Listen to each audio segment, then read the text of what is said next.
pour la population, c'est un peu, je dirais, entre guillemets, normal. C'est parce qu'en fait, ils ne se sentent pas encore en sécurité par rapport aux tirs, effectivement, des mitraillettes et des pastarans, car ils sont encore véritablement présents dans les rues et dans certains quartiers là. Nous avons le plaisir d'être en ligne avec Didier Idjadi. Didier, bonjour.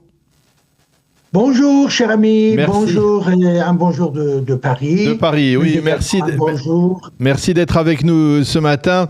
On vous a vu sur certaines images hier lors d'une manifestation qui s'est tenue au Trocadéro de soutien au peuple iranien. Vous êtes vous-même professeur de sociologie et opposant au régime actuel, bien entendu, en Iran.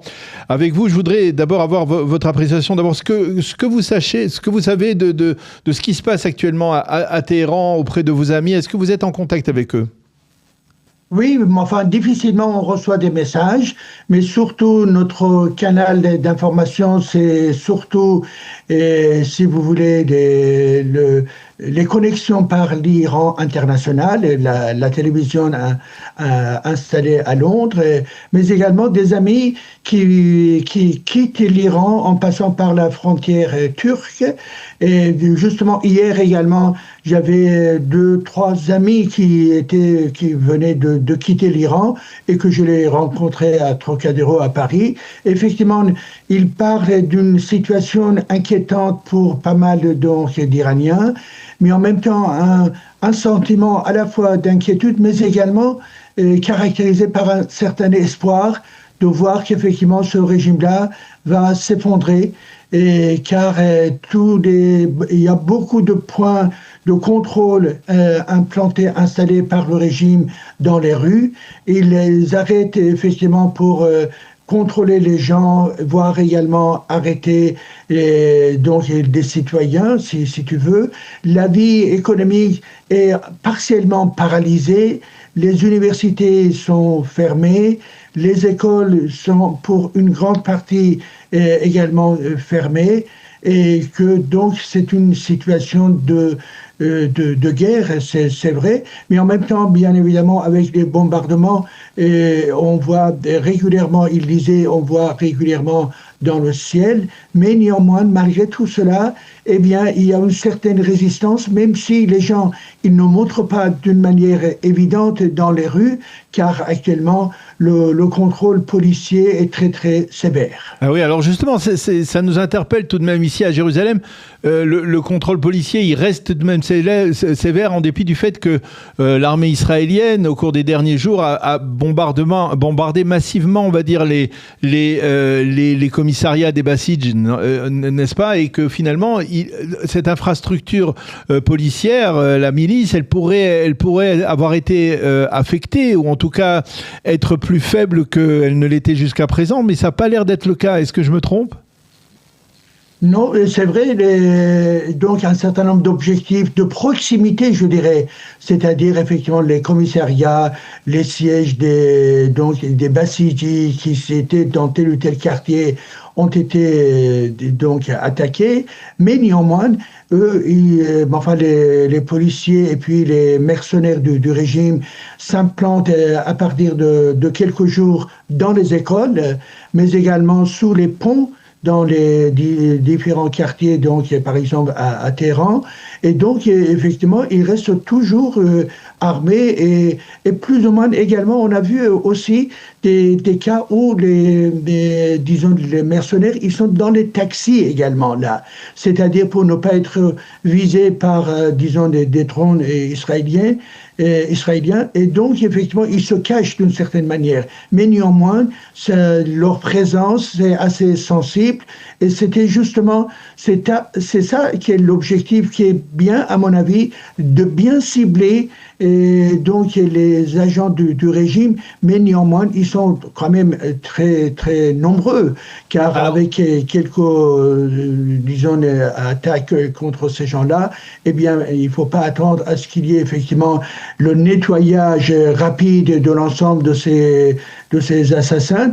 Et à mon avis, et j'ai eu ce sentiment-là exprimé par d'autres Iraniens, qui était effectivement le suivant: c'est pas mal de voir que les commissariats, c'était là où Un certain nombre donc des Iraniens lors des manifestations ont été tués également sur leur toit, etc. Mais néanmoins, il faut continuer, il faut qu'il y ait une accélération. Et également, les gens ils disaient, il faut que les figures donc du régime telles que Larijani, telles que effectivement Hassan Khomeini, etc. Il faut que ça soit visé également par l'armée israélienne, car ce sont des symboles encore forts. Et donc, effectivement, descendre ces gens-là peut encore davantage décourager donc les forces armées.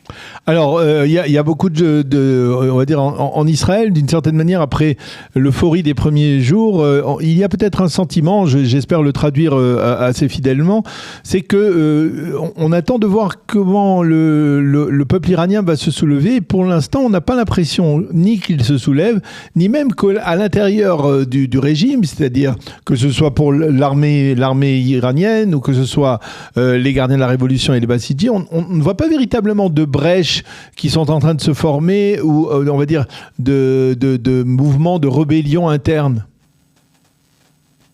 C'est vrai, mais pour répondre à ces deux questions en fait là. Oui. Tout d'abord, effectivement, on a entendu le président américain ainsi que le premier ministre israélien, mais également Reza Pahlavi, Prince Reza Pahlavi, qui ont dit et qui ont répété, et encore Reza Pahlavi avant-hier, en disant qu'effectivement, ne descendez pas dans la rue, c'est parce que en fait la situation n'est pas en sécurité là, du point de vue concernant leur vie, si vous voulez là. Donc il y a cette idée-là, comme quoi encore il faut attendre, car le ciel est encore ouvert et le bombardement des agents est en cours là. Et donc c'est le premier élément. Le deuxième élément, au niveau donc des forces armées, c'est-à-dire des Bassidji, des pastorants ou bien au sein de l'armée, et on n'a pas encore, et effectivement tu as raison, des signes concernant les défections à l'intérieur de ces rangs militaires. Comment vous expliquez ça ? Comment vous expliquez ça ? Comment vous expliquez qu'après, on va dire, 15 jours de bombardements intensifs, alors que, on va dire, la balance, elle est très claire de ce point au niveau de la force, comment vous expliquez qu'il n'y ait pas un soulèvement, même infime, quoi, même un indice d'un soulèvement ? À mon avis, c'est encore, pour la population, c'est un peu, je dirais, entre guillemets, normal. C'est parce qu'en fait, ils ne se sentent pas encore en sécurité par rapport aux tirs, effectivement, des mitraillettes et des pastarans, car ils sont encore véritablement présents dans les rues et dans certains quartiers là. Mais du côté, effectivement, des forces armées, j'ai entendu depuis hier également, car Reza Pahlavi avait évoqué qu'il y a également des brigades donc armées qui dépendent de lui, et ils ont commencé un certain nombre d'actions. Donc je vais rester prudent, car je n'ai pas beaucoup d'informations. J'ai eu la première information hier soir, et donc il est possible qu'il y ait désormais effectivement non seulement des bombardements des cibles concernant les Bassidji et les pastorants de la part donc des drones israéliens, mais également qu'il y ait l'entrée en action par quelques commandeux, je dirais, qui dépendent effectivement de Reza Pahlavi, et que ça pourrait donc déclencher un mouvement un peu plus important pour qu'il y ait des défections. À propos de Reza Pahlavi, j'avoue, c'est une appréciation, on va dire, personnelle, peut-être qu'elle n'est pas tout à fait fidèle à la réalité, mais dites-moi, j'ai le sentiment que Reza Pahlavi, on sait qu'il est là, mais il ne fait pas, on dirait, il ne se met pas en avant suffisamment. Par exemple, on n'a pas entendu véritablement Reza Pahlavi présenter une sorte de gouvernement de transition qui pourrait rassembler toutes les minorités ethniques qui composent la population iranienne. On le voit pas. On le voit dire ne descendez pas encore dans les rues, mais on le voit pas véritablement porter ce mouvement. Est-ce que je me trompe ?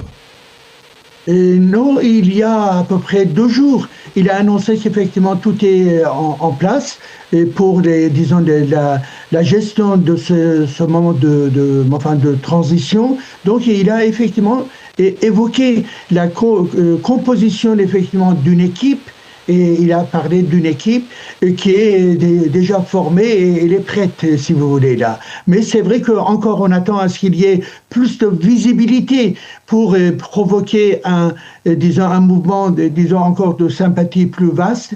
Mais néanmoins, ce que je vois ici, par exemple, à Paris, régulièrement, il est en relation, effectivement, avec pas mal d'Iraniens également, des discussions avec à la fois des minorités ethniques, mais également avec des personnalités politiques, culturelles, associatives, etc.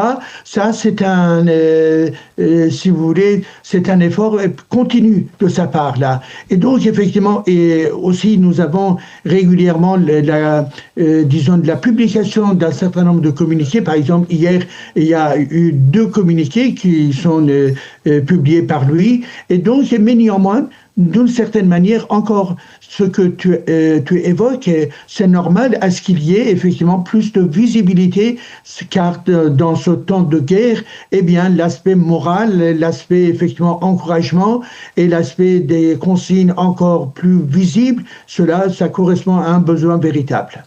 Eh bien, Didier Idjadi, merci beaucoup de nous avoir éclairé sur ce qui se passe actuellement en Iran et sur ce qui se passe également au sein de l'opposition dans la diaspora iranienne. Merci beaucoup. On espère que la prochaine fois qu'on se parlera, eh bien, le mouvement sera enclenché et que l'on apercevra, on va dire, le bout du tunnel pour l'opposition iranienne et pour le peuple iranien. Merci beaucoup d'avoir été avec nous ce matin. Bonne continuation. À bientôt.